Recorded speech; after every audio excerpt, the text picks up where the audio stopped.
Assalamualaikum warahmatullahi wabarakatuh. Selamat siang dunia dan selamat siang juga kepada teman-teman yang mungkin ikut menonton video ini.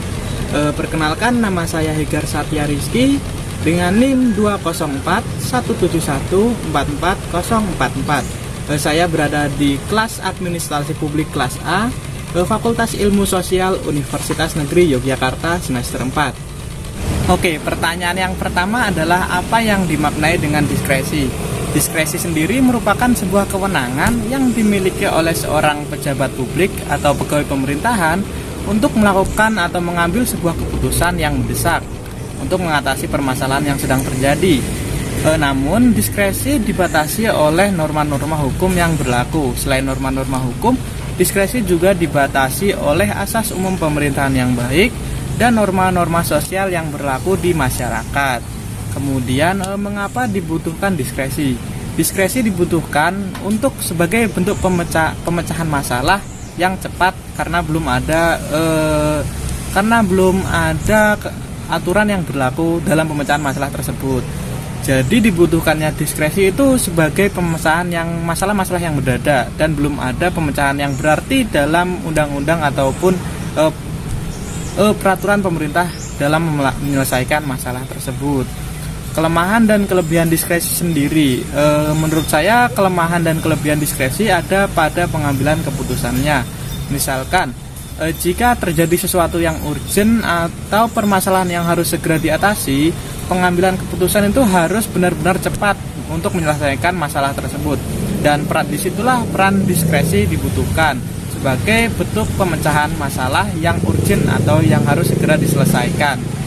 Namun kelemahannya itu seperti itu tadi, jika pemecahan masalah itu dibutuhkan diskresi secara cepat, diskresi tersebut cenderung tidak terpikirkan atau tidak memiliki unsur yang lebih jauh. Dalam artian itu bagaimana nanti ke depannya, yang penting diskresi dulu gitu. Maksudnya diskresi memang dibutuhkan, tapi kebanyakan diskresi yang berguna untuk menyelesaikan masalah itu tidak dilanjutkan secara matang dan hanya sekedar sebagai pemecahan masalah saja.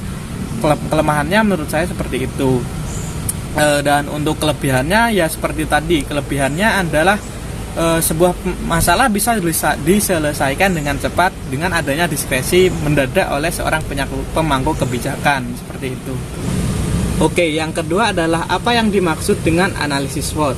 Sejauh yang saya ketahui, analisis SWOT adalah sebuah teknik perencanaan strategis yang berkaitan dengan identifikasi kekuatan, kelemahan, peluang, dan ancaman yang ada yang bertujuan untuk membangun sebuah organisasi agar lebih berkembang lagi atau dalam sebuah perencanaan proyek pembuatan sebuah kebijakan juga.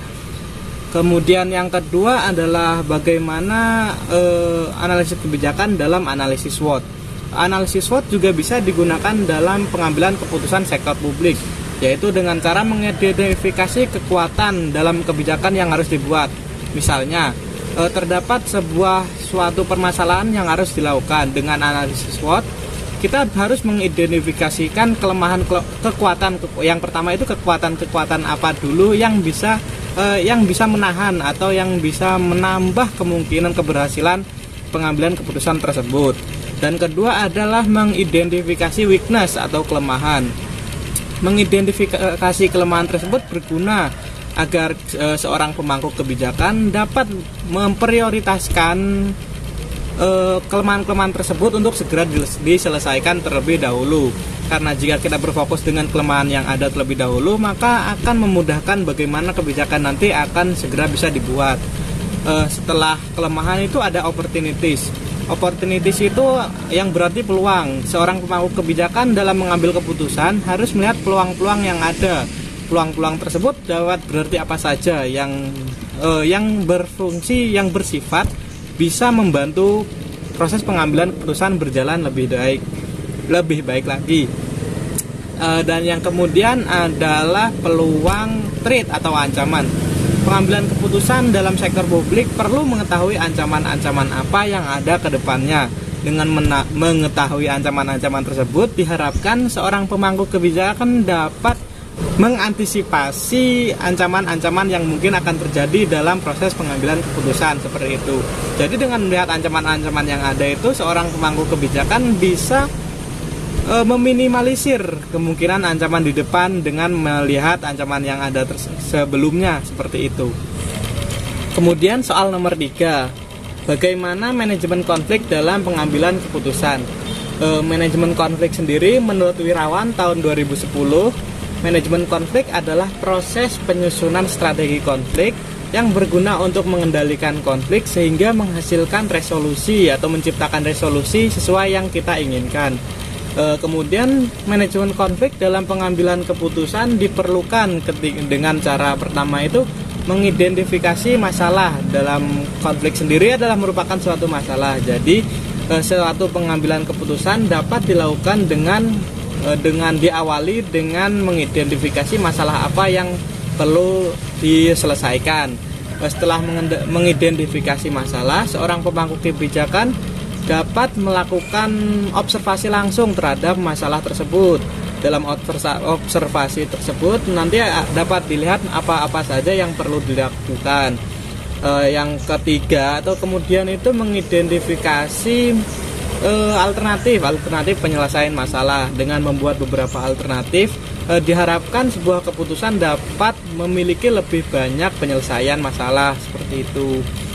Setelah dilakukan beberapa alternatif tadi, alternatif tersebut perlu dievaluasi ulang, menyesuaikan dengan pemecahan masalah yang berguna dalam pengambilan keputusan sebelumnya.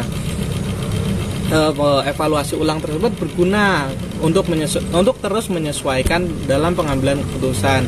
Setelah ditemukan yang benar-benar sesuai melalui evaluasi alternatif tadi, seorang pemangku kebijakan dapat menerapkannya, mengimplementasikannya secara langsung untuk membuat keputusan dalam pemecahan masalah. Dengan melakukan metode tersebut, nanti di akhir seorang pemangku kebijakan dapat langsung mengakhiri atau dapat mengevaluasi ulang lagi melalui beberapa alternatif yang paling sesuai atau mengembangkan alternatif di akhir tadi, alternatif kebijakan. Oke, sekarang kita menuju ke nomor 4, bagaimana penyelesaian masalah atau pengambilan keputusan berdasarkan analisis sumber masalah. Dalam teori analisis sumber masalah terdapat dua pilihan. Yang pertama adalah pilihan sederhana dan yang kedua adalah pilihan kompleks. Mengambil contoh kasus kenaikan harga tiket di Borobudur, dengan pilihan sederhana ini seorang pemangku kebijakan dapat memberikan solusi langsung. Dalam contoh meningkatkan harga tiket masuk ke Borobudur yang maunya puluhan ribu menjadi 750.000. Hal tersebut kemudian disorot oleh banyak media sehingga penyelesaiannya terkesan lebih sederhana dan tidak kompleks dengan hanya meningkatkan harga tiket masuk saja.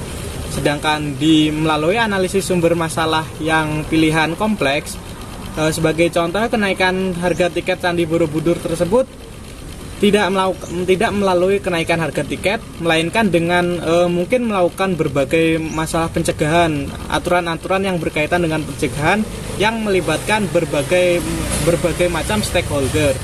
Hal tersebut menjadi terlalu banyak pilihan dalam pengambilan keputusan. Karena banyaknya stakeholder yang terlibat, membuat keputusan sulit untuk segera diambil, seperti itu.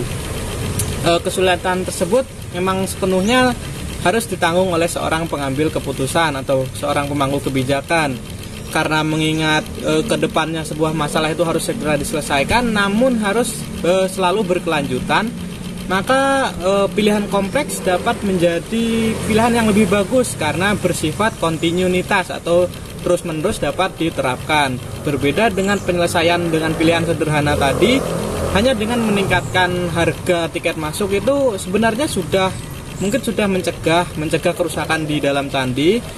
Namun ya kemudian menghasilkan banyak pro dan kontra di masyarakat. Berbeda jika seorang pemangku kebijakan lebih memikirkan atau lebih memilih penyelesaian masalah yang lain dengan pilihan kompleks yang melibatkan berbagai macam dan berbagai pihak stakeholder.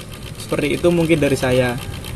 Oke, selanjutnya di nomor yang terakhir, nomor 5, bagaimana karakteristik pemimpin di era disrupsi.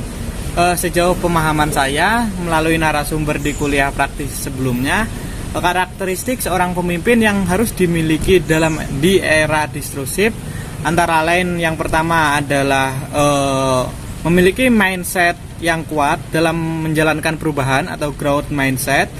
Dan yang kedua adalah dapat memahami emosi karyawan dan emosi diri sendiri, karena pengendalian emosi merupakan cukup penting. Selain pengendalian emosi, seorang pemimpin di era disruptif juga perlu bekerja sama dengan stakeholder lain. Seorang pemimpin itu harus selalu enjoyable dalam melakukan tugas-tugasnya. Selain itu juga kerjasama dengan stakeholder lain sangat diperlukan, karena mengingat eranya teknologi dan komunikasi, maka kolaborasi itu lebih penting daripada kompetisi. Selain itu juga seorang pemimpin harus memiliki critical emosi, yang dimana pengendalian emosi seperti yang dijelaskan sebelumnya juga sangat penting. Mengingat rasa stres itu juga diperlukan oleh seorang pemimpin di era disruptif, karena stres itu bisa mengakumulasikan perasaan kita, sehingga hal-hal sulit mungkin bisa terjawab jika kita sedang terpepet. Itu solusi-solusi yang cemerlang itu biasanya datang ketika kita sedang merasa kesusahan. Maka dari itu pengendalian emosi dan growth mindset harus disatukan.